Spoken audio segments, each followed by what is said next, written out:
It's Sorry. not Mafia. All right, I'm gonna admit people at 2 o'clock. All right. Okay. Okay, thank you. Thank you. Yeah, werewolf. Yeah, no, I bought that Yes. one, right? It's a tabletop game Ah, because yeah, it is Mafia, just it's werewolves instead. yes. Yeah. Huh, I wonder if we have it. I don't know. I haven't played any board games in such a long time. I don't have a board game set of friends around here. Oh, people are here. Hello. Right here. All right. Time to stop talking about games. Although That was I a know. different presentation yesterday, which I was at. They were talking about it was a video game librarian from Mississippi. I'm Oh, like, I also have a video game librarian. yes. I saw that. That is so cool. Yeah. Right. So let's see. It is 2 o'clock. I don't know if we want to wait another minute or two to get started or if we should just jump on in. I don't know how many people registered for this session. So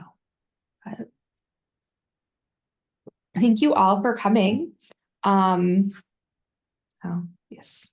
We'll wait another minute just in case.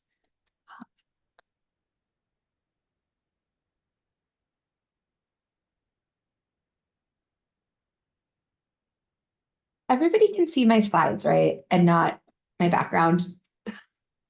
Yes. Okay, good. I always get worried. Having the double monitor, it's like I have made that mistake before. So. All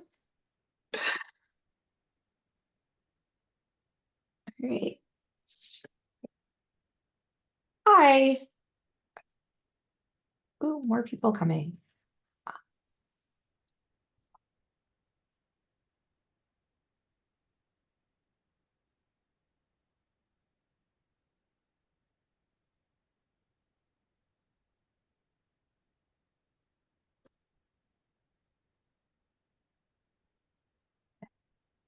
All right. Sorry, let me.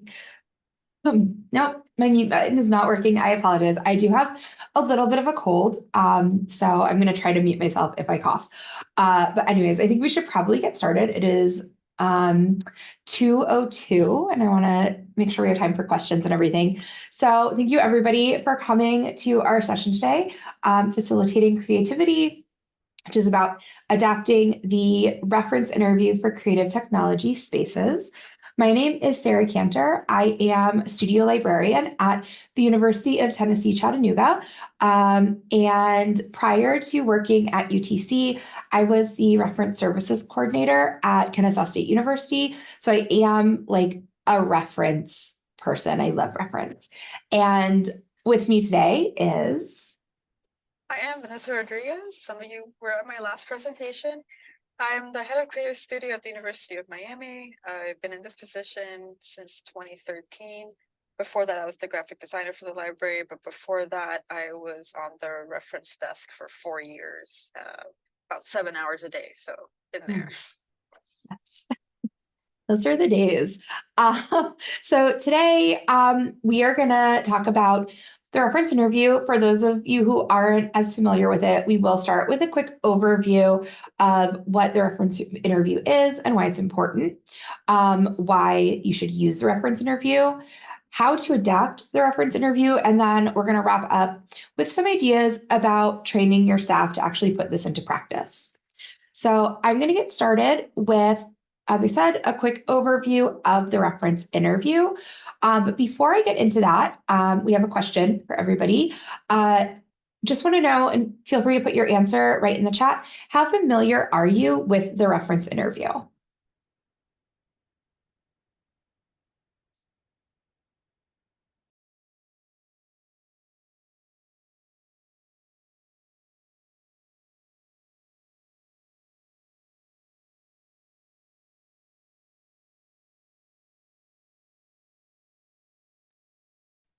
All right, we have a wide variety of responses. We have not, zero.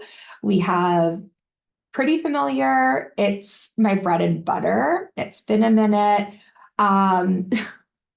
So yeah, we have a wider variety than I was actually kind of expecting, but also I thought it was going to be a little bit more like in the middle, but it seems like most people are either very familiar or what are you talking about?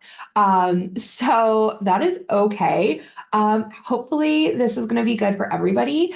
Nice refresher for those of us who are familiar with it, but maybe it's been a minute. But for the folks who aren't, excuse me, familiar with the reference interview, here's just a really quick,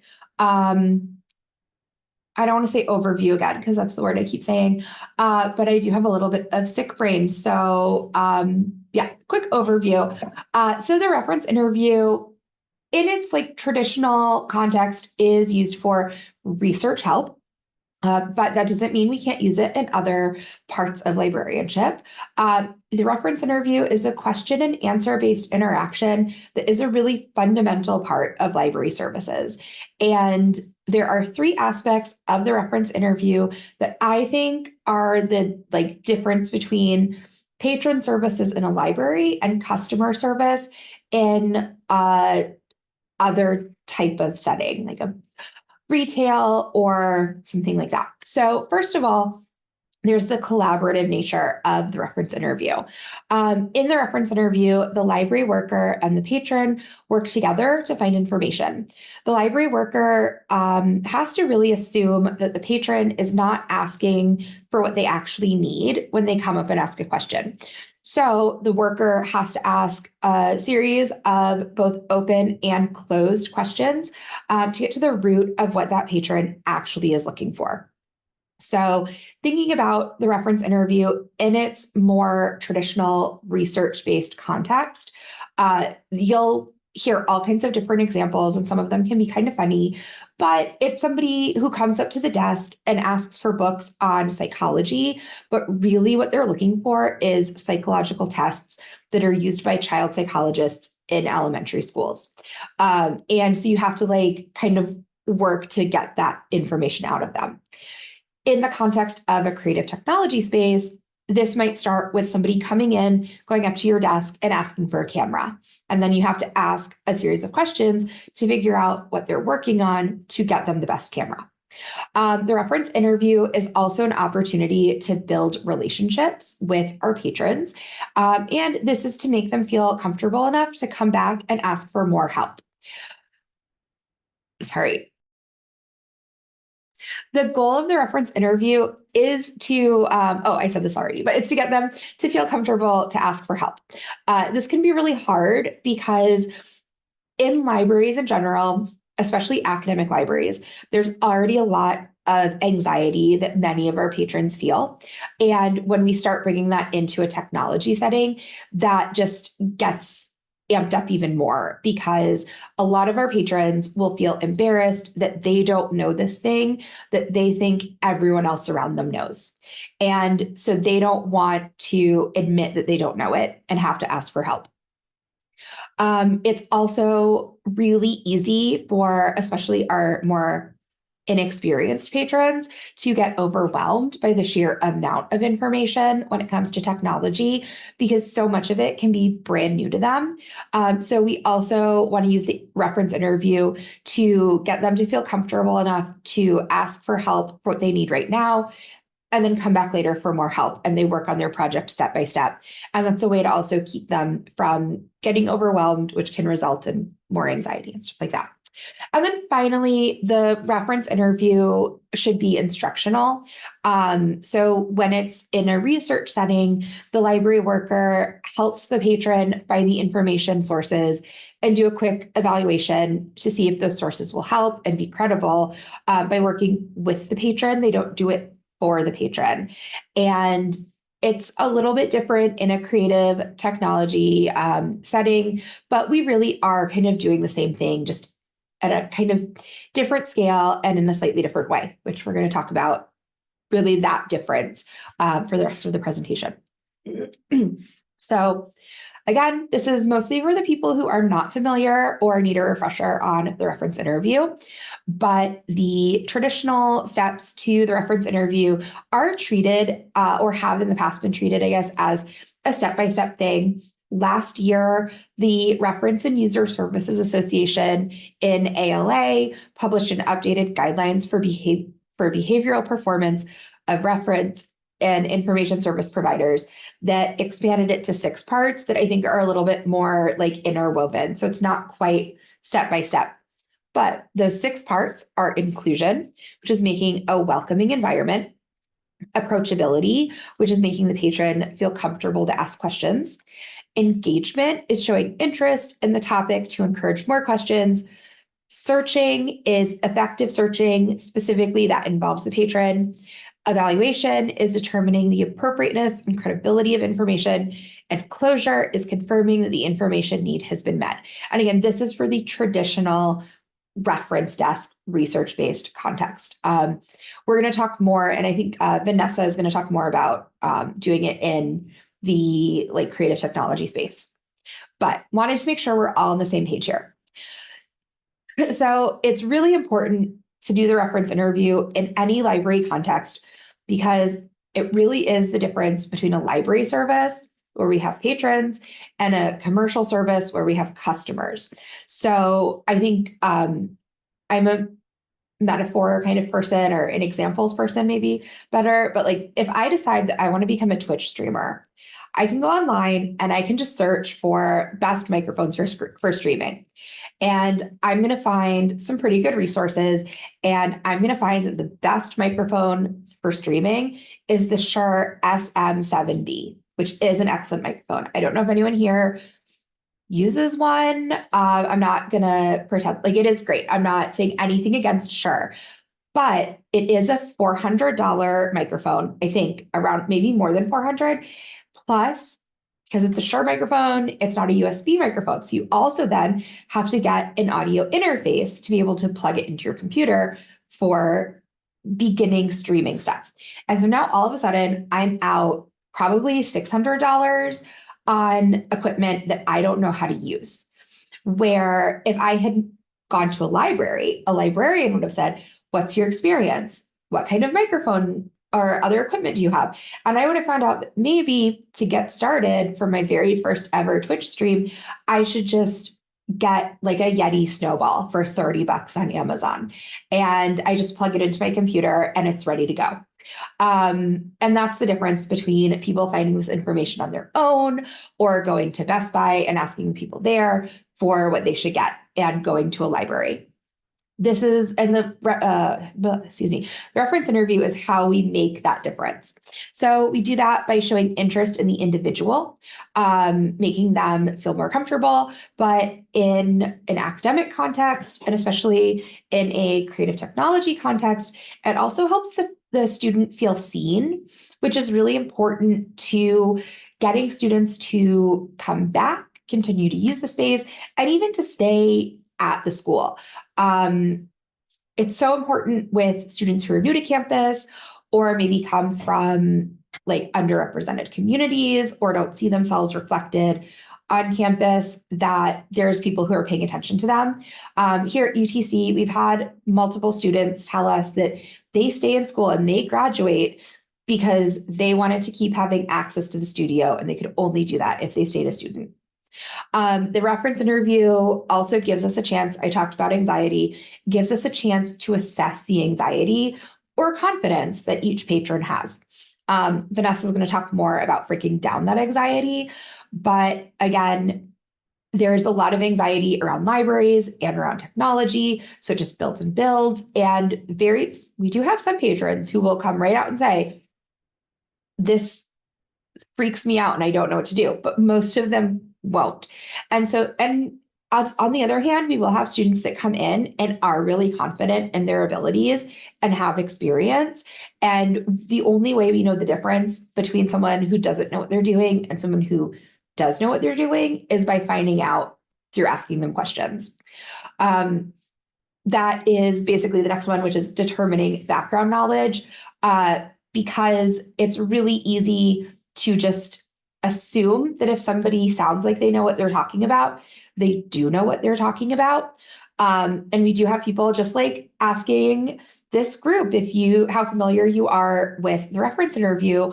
We had some people with zero knowledge, some people with a lot, and a lot of people somewhere in between. And we need to figure out when we're working with our patrons where they fall in this continuum and what their background knowledge is to best help them, because there's no one size fits all approach to creative technology. And that is the difference between going on Google and looking for the best microphone for streaming or podcasting or the best camera or whatever. And you end up with a bunch of Reddit posts from people who tell you to go and spend $1,000 on equipment. And really, you just need like a Canon power shot or something. And now you have to learn this much more complex piece of equipment or software. So we have to know that, even down to like, are you a Mac user? If you have both Mac and Windows computers, getting them on the right system so that they don't struggle with just figuring out how to use the computer. And then finally, the reference interview is really important because it helps us identify what the patron actually needs. Just like they'll come to the research desk with a simple question, people are going to come to the creative technology desk with a question that they think we can answer. So I think a common one that many of us probably get is, do you have 3D printing? Which is a really simple yes or no answer. It's either yes, we have 3D printers, or no, we don't have 3D printers. And you can just answer it that way. But what if actually they want to know if we can help them create 3D models that they can print? And so we have to ask them questions about what they want to do with 3D printing. And then we find out that they need to learn how to make a 3D model for their interior architecture class. And they're building a miniature version of, I think it was like the Church of Notre Dame. I don't know. It was something. And they had to actually make the models. And you don't know that until you ask. If we don't ask, and this isn't always 100%, because this example I'm going to give, our folks did ask. We asked a lot. We tried to talk this person out of it. So I want to preface this by saying studio folks did what they were supposed to do. This person was just really stubborn. But a few years ago, the team manager for the UTC men's ultimate frisbee team came in to get a camera to record their games. And he was really insistent that he needed the best camera. And to him, the best camera was the most expensive camera. And we have a pretty expensive cinema camera that uses cinema lenses, doesn't have autofocus. It is a pretty big piece of equipment. And that's what he had to have. He would not listen to anybody else. And then he would come in and complain that the footage was blurry. And we would try to explain, well, because this camera doesn't autofocus. So if you use this other camera that is very good, but less expensive and less delicate, it will autofocus. And then he finally switched to a different camera because the camera got knocked over by the wind, which probably somebody ran into it. But it was a good example of why the best camera is not going to be the best one for your needs, because this was not sturdy enough to get run into. And everything worked out fine. Don't worry, the camera was fixed. But if people only come in and they ask for this and we just give it to them, we're not finding out what's actually going to be helpful for them. And that can have, bad consequences for them. Their footage is blurry, but it could also have bad consequences for us. Our camera gets broken. So that's why it's so important to actually go through the reference interview. So now, especially maybe for the people who said that they don't know the reference interview, I don't know, do you use the reference interview in your creative technology work? And maybe did you not know that it was the reference interview?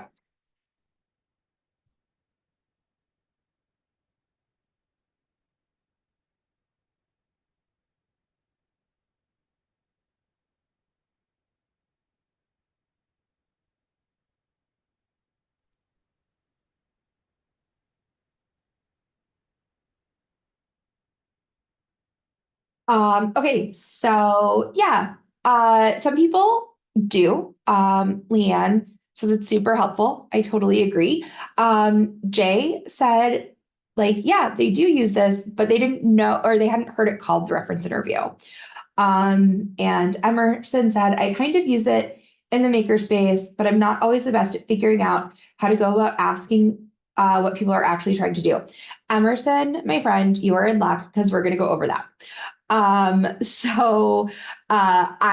can totally relate. Again, I come from a library background for the most part, and I came to this job from a like reference heavy job. And it did take me a little while to figure out how to adapt the stuff that I knew was really important for this different context. So, let's see. And yeah, and then David, said, I do use this, but I didn't think of it as a reference interview in the past. It is. I know. I didn't think about it that way either. It really helped me feel more confident and better in my job when I started thinking about this work in that context of the reference interview, because that was something that I had felt confident in before. So really quickly, because I want to stop talking, I can tell my voice is going. I'm going to go through some reasons why maybe not all of us are using the reference interview right now.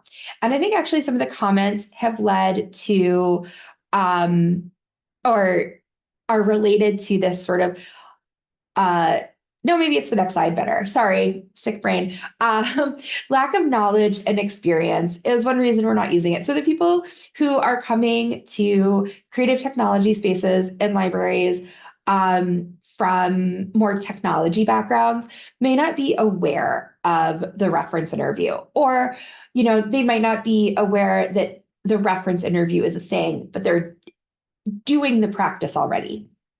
Part of this is because we have a tendency to hire people for creative technology jobs based on their technology experience or skills. And for a lot of positions that are front-facing in libraries in general, we tend to hire people based on their customer service experience. And so people who come from a technology background have a tendency to just sort of default to the stuff that they know. And I don't want to say that this is true across the board, but it takes a lot of work for somebody with a lot of experience in any like technological background or any background to put themselves into the mindset of a beginner and, recognize that I might like this software or this equipment because I know how to use it, but someone who's starting this for the first time might need something simpler to get their feet wet. People who are coming from a customer service background often have a customer is always right mindset, and that is not always appropriate for a library. I like to say that we have to break that mindset, which maybe is a little bit like kind of violent, but it is still really important. Vanessa actually told me the other day that the customer is always right originally was about the customer's taste level. So like the salesperson is going to agree that that hat is very becoming on the customer, even if the hat is really ugly, to make the sale. But that's not what we're doing in libraries. We're not trying to make a sale. We're trying to help a person figure out what's going to be the best for them. And so I already mentioned with this Ultimate Frisbee team, we have the cinema camera. At UTC, we have a really large circulating equipment collection, but I think maybe a third of it, maybe less than a third, is reservable. Most of it is first come, first serve. So a lot of times we'll have students who need a really simple camera to like record their student teaching, to submit for their EdTPA licensure. But they'll reserve the cinema camera because it's the only camera available for a reservation. And so it's really easy to just give that student the cinema camera because they reserved it. But by asking what they're using it for, we can find out that actually they need the little handheld Canon that's going to it's going to be much easier for them to use and make a much smaller video file than the cinema camera will, but it's also how we identify the film major who actually does need the cinema camera.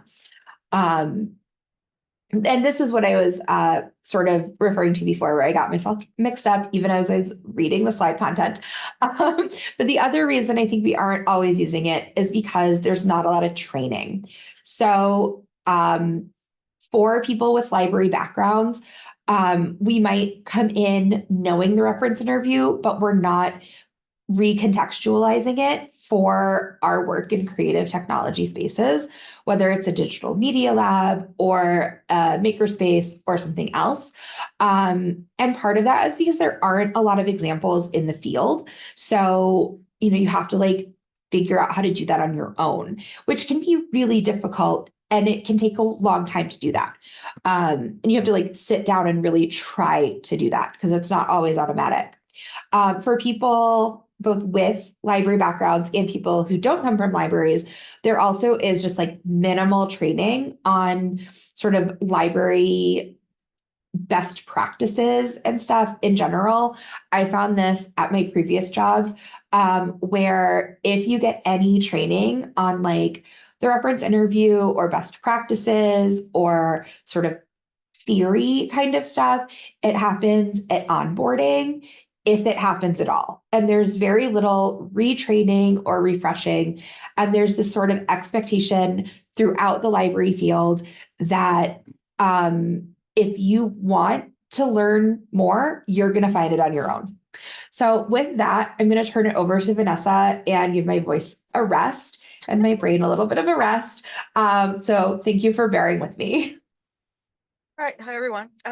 So why you should use the reference interview.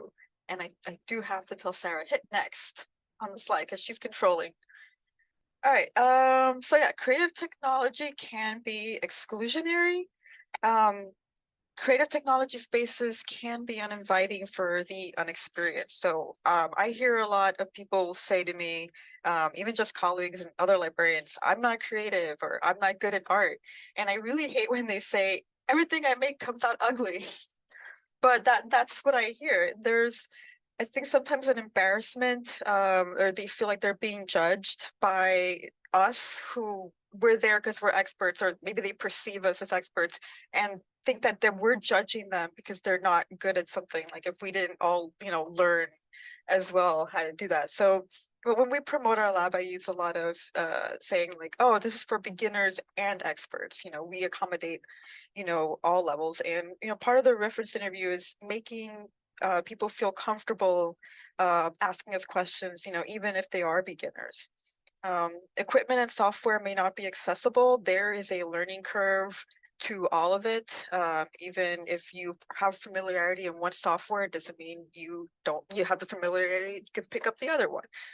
So there's always a learning curve. And one of the reasons we do the interview is we want to gauge their level of comfortable, what have they used before, to really be able to recommend what we can show them.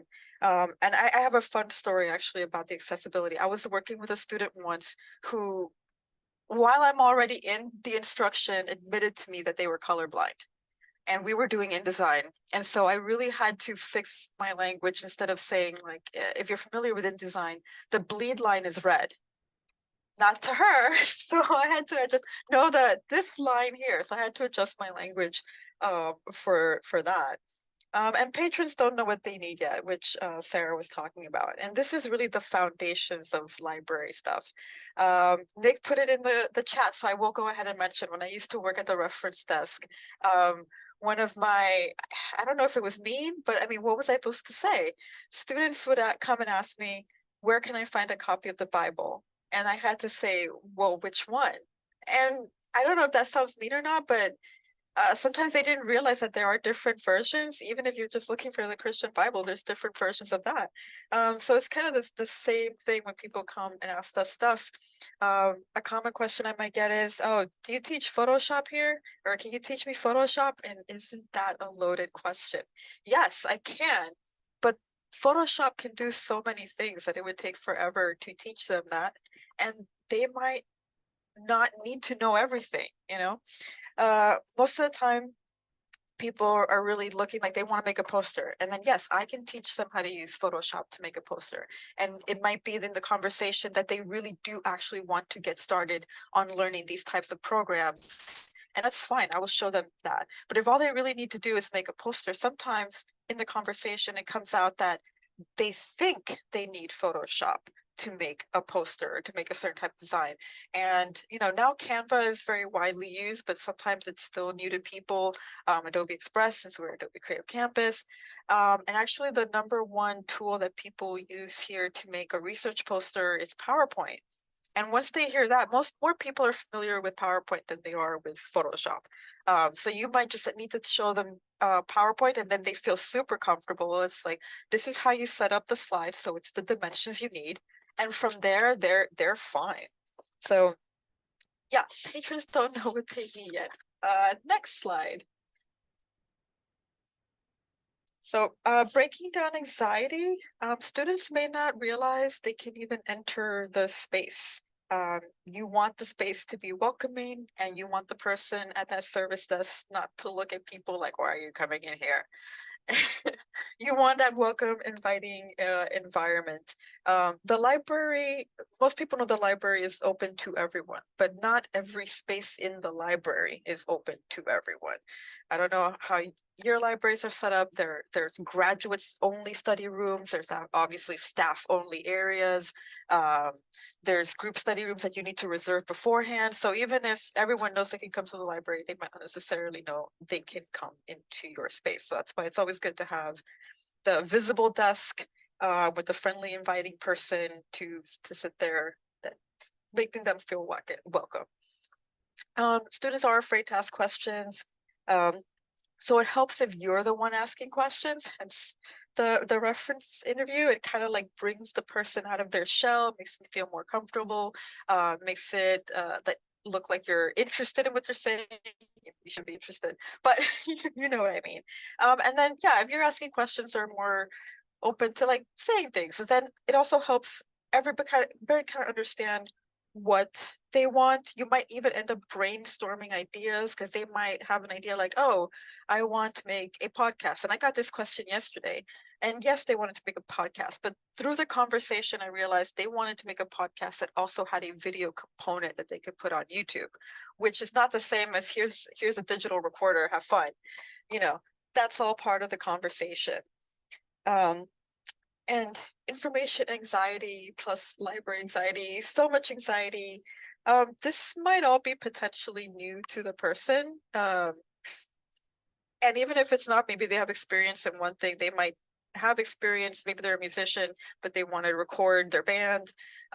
So this might all be new. And the reference interview is a really good way where I try to break down their anxiety by saying things like, there's an easy way to do this, like there's an easy way to do that, and usually that helps. Like, we can start with simpler stuff and then we can move on. You can learn more as you go, but you don't want them to be overwhelmed by all the potential of what it could be. You just kind of break it down into baby steps. So like, for example, yesterday with the guy with the podcast, I'm like, well, if you just want to have you and a guy, your friend talking, you can just, borrow this external mic, put it between you, and just have a conversation and record it into this software. And that's really simple.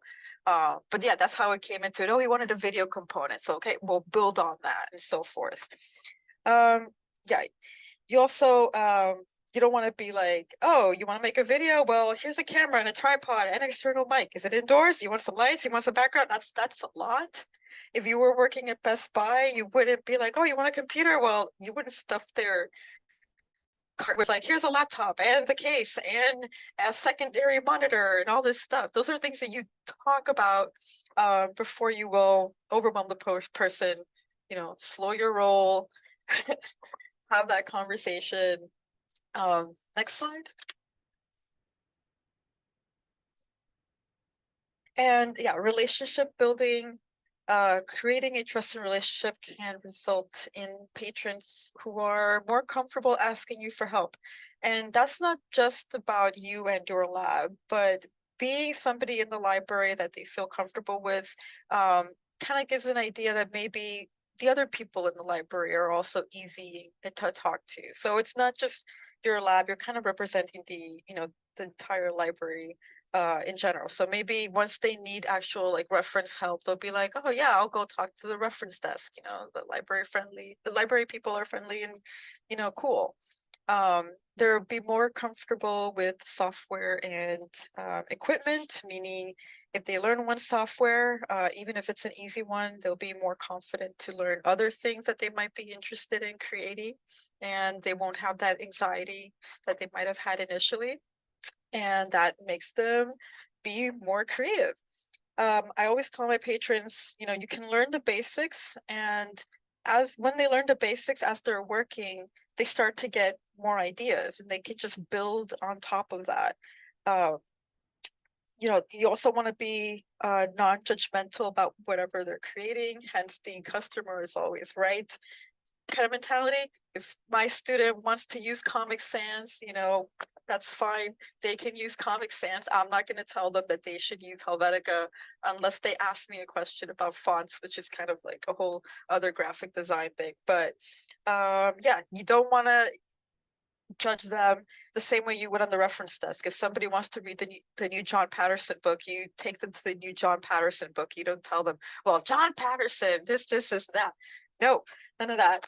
And this will all hopefully lead to patrons that are more likely to return. We have regulars in our lab. I bet you do as well. And patrons will come back, to ask more questions, to learn more things, but sometimes they'll come back just because they want to show you what they created. Like that's such a great feeling, because it means that you've made them feel comfortable, they're interested, you're interested, and it really helps build community.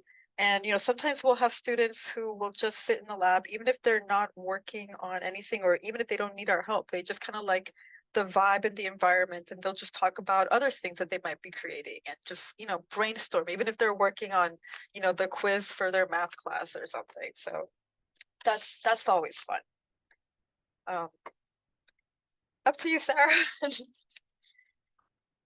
Sorry. Okay. Had trouble finding my mute button again. All right. So I'm going to very quickly go through some ways that you can adapt the reference interview for creative technology spaces, broken down into those 6 parts that we talked about before. And if you want to learn more about those parts, honestly, Google like reference interview libraries, and you can find some stuff. With creative technology spaces, it is a little bit different. So when we are talking about inclusion for creative technology spaces, this actually comes before the interaction with the user. And it's all about creating an environment that can be welcoming for people, especially those who don't fit the maker stereotype or who are bad at computers, which Vanessa talked about. So some things we can do for that is make it a habit when we're hiring, whether for student positions or professional positions, recruit staff who don't look like the stereotypical maker. I think we maybe have an idea of that, but it does tend to be like a middle class, white, male, cisgender, like figure. So look for people who don't fit that, so that people who don't fit that stereotype can see themselves in the space. Offer accessible alternatives whenever possible. I know that with some of our software, that's not always possible, like with InDesign, for example, but it could be having, like tablets with a stylus instead of a mouse, and offer software and equipment for varying levels of experience. And so here at UTC, we are not like an Adobe campus. So we have a variety of options for people working on different projects. But even if you are in an Adobe branded lab, it could be, well, we have Adobe Premiere Pro, but we also have Premiere Rush, which is a little bit more beginner friendly. In terms of approachability, talk to them about their project to find out what they're working on, create a positive first impression so that they'll feel comfortable to share their ideas. And one of the big things here is avoiding jargon whenever you can and explaining jargon when you can't. And I think it was about almost a year ago, I think it was last fall, I had a real light bulb kind of moment when I realized that even terms like save versus download are jargon, because to our students, they don't know the difference. And so you have to break that down. I've had that same kind of moment with USB versus USB-C versus any other kind of cable. And so we have to be really thoughtful that the stuff that is so basic to our work is jargon.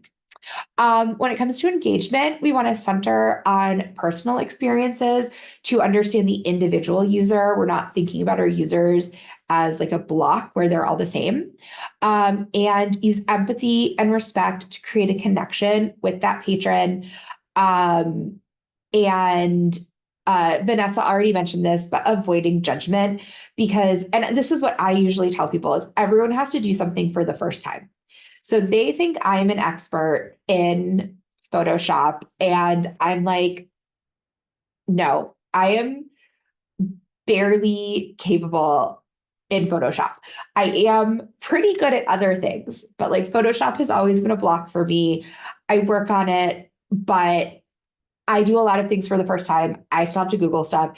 It is okay. And the first time you do something, it's always hard for everybody. When it comes, this is where we really do start to see, by the way, a difference between the reference interview in its original research context and in a creative technology context. So, because we're not really like searching through tons of stuff at a reference desk. People come in and they need books, articles, whatever on a topic, and there's thousands, hundreds of thousands of things out there that will fit their needs. We don't necessarily have that same scope when it comes to searching. So instead, again, we're going to focus on the patron. We're going to pay attention to what they say and also to their body language to help us figure out the scope of their project, their experience, and their comfort level. And this is where I like to ask the student to explain the assignment in their own words, so I can recognize what they understand about what they're doing. I think Vanessa's example of the podcast is a good one, where, again, this is actually maybe another example as well of jargon, where I have also had the experience in the last year and a half, where people come in and say they're trying to start a podcast and they specifically want like camcorder for it. And I'm like, but why do you need that? Are you recording it to then break out the audio to edit that? No, they want a video podcast.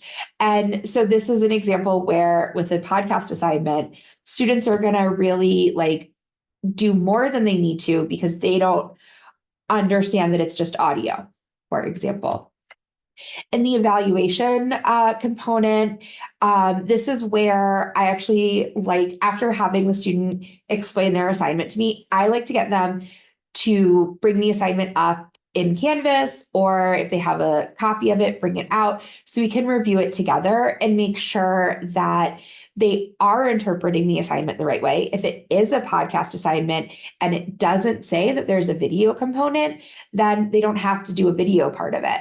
So figuring out the actual scope and the end goal of their project, and then looking at software and equipment options to find the one that best suits the patron's needs and abilities. And then finally, this is where we get a leg up on our research colleagues, because when it comes to closure, we have the same kinds of stuff, emailing links, giving people guides, but we also a lot of times get a chance to follow up at the next point in their project, because if you have equipment that you check out, they have to bring the equipment back, and you can ask, how's the project going?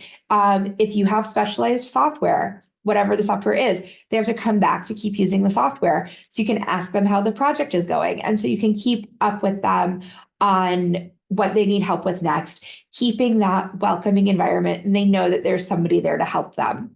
But in order to do all this, it's time to train your staff on how to do it. So Vanessa, all yours. Thank you.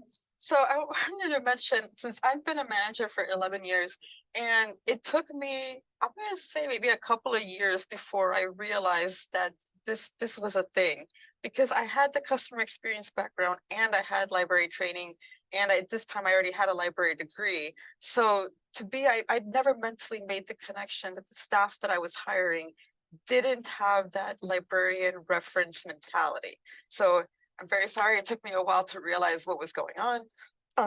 So then, yes, I did have to start training my staff. So next. All right, so customer service training, as Sarah mentioned, is, I'm going to say pretty much every staff person I have ever hired has a customer service background. So did I before I started in the library. So usually I'm building on top of that. If you have a staff person that does not have a customer service background, that's really where you need to start. The basics are really just, helping the patrons. The patron comes first. What order do you help people in?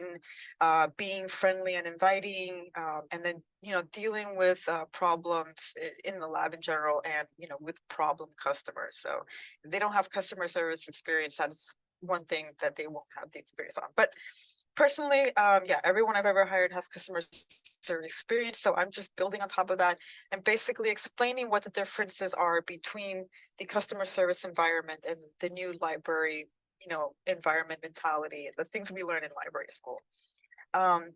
So I have the link there, but you guys can Google it. The ALL guidelines for RUSA, and I don't remember what RUSA stands for. No, you said it, Sarah, but I just call it RUSA, which, yeah, you have your staff read it over and then talk to them about it and really like go through what is in it and what the differences are. And for me, I would say the biggest difference is that whole idea of and then what? So even in a customer service environment, they will have, talking to the customers and analyzing what they need. If the customer is looking for like, oh, I need headphones, that's pretty, simple. If they were working in a tech environment, oh, what kind of headphones, what are you looking for? They have some kind of experience. But if they come in and saying, I'm looking for this specific thing, usually the disconnect is if you don't have it at the store, you just say, oh, sorry, we don't have it. And that's it. And that's really, really where I noticed the disconnect. That's where it started. So that brings me to the list of local resources. And this is very important for us to have. And I show all my staff where it is. We have it sometimes on the website, depending on what it is. And it's basically, so if you're doing the reference interview, like in traditional reference, you're helping the student with research, you're looking through the catalog, you're looking through databases, maybe you refer them to an expert librarian if you're not as familiar with the topic, and then maybe you go to interlibrary loan. So the biggest difference is, yes, we do all those things. We talk to them about what they need. We look through our, database, if you will, our catalog of items that we have that they might need. And then maybe if we don't know the answer to something, we can refer them to the expert in that area. Like, for example, Nick's my music audio guy. If I get a question like that, it's beyond me, I refer it to the person who is an expert in that field. But there's no interlibrary loan for this. At least I've never tried to interlibrary loan a camera. I can't imagine that would go over well anywhere. So instead of interlibrary loan and that type of thing, what we do is we refer them to something. So we have a list of other labs on campus, and other labs on campus might not necessarily accept everyone, but sometimes in certain occasions, if a student is working on a research project with a professor, that professor might be able to request from a different lab. So it really depends on what it is, but the idea is I have these list of things that I can refer the person to. I'm not just saying, oh, wow, we don't have that, sorry, it's too bad.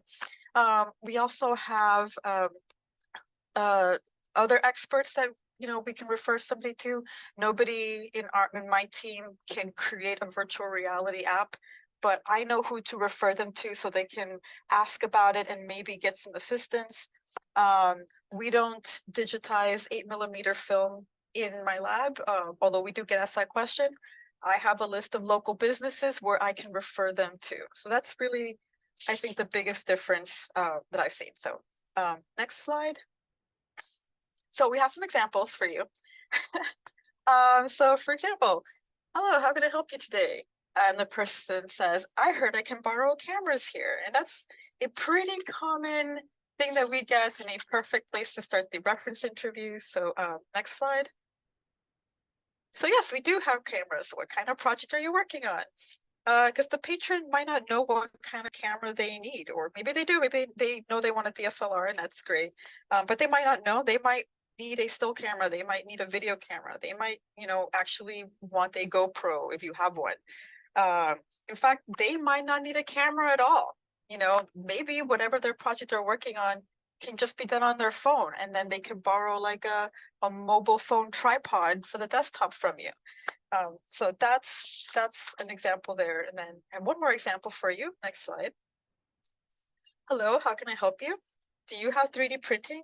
I do. But let's say I did not have 3D printing. No, I don't. But here is the information for where you can do that. Like I mentioned, I have a list of all the labs on campus. I know their 3D printers are. I know what the access is. I know the contact information. So I can give this all out to the person. And worst case scenario, I also do have the information for local maker spaces and other public library maker spaces.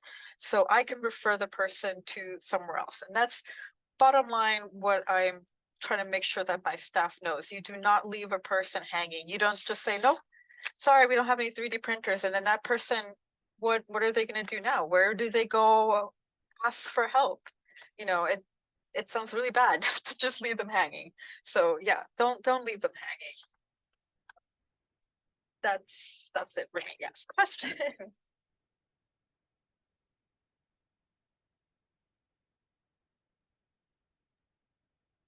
Keys gave us a 5-minute warning.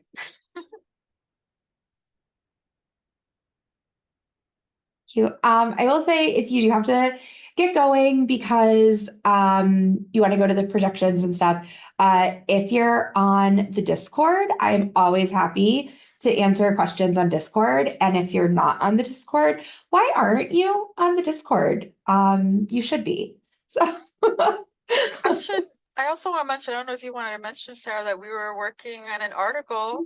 yes. Mostly Sarah. Thank you, Sarah, for taking the lead on that. So we are working on an article on this that has a lot more examples and so forth.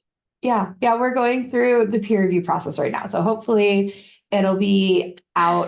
I'm hoping by like the end of this year. Maybe that's a little Maybe. And not then we'll let you know on the realistic, Discord. but yeah, but it will be announced on the Discord. So join the Discord to find out more. All right. Well, thank you all so much for coming. Really appreciate your time this afternoon. Go watch the projections. I'm also Thank on the you. projections. Yes. Well, Keys, I think we have a different opinion there, but no offense. It's the best part because we're all together. Oh, It's okay. the best part because it That's was the best part. pre-recorded. And we Okay. just it's got the best chat ever. Okay. Warms my Okay. heart. Okay. Didn't say it All was the right. best set I'll of agree with that. information. Clearly, that was this session. Thank you. Thank you. Thank Just you. wanted to clarify. All right. Okay. But if you Bye. want the best chat of the whole conference, head over to projections. Bye, guys. Thank you guys so much. Bye. Yeah, that was awesome.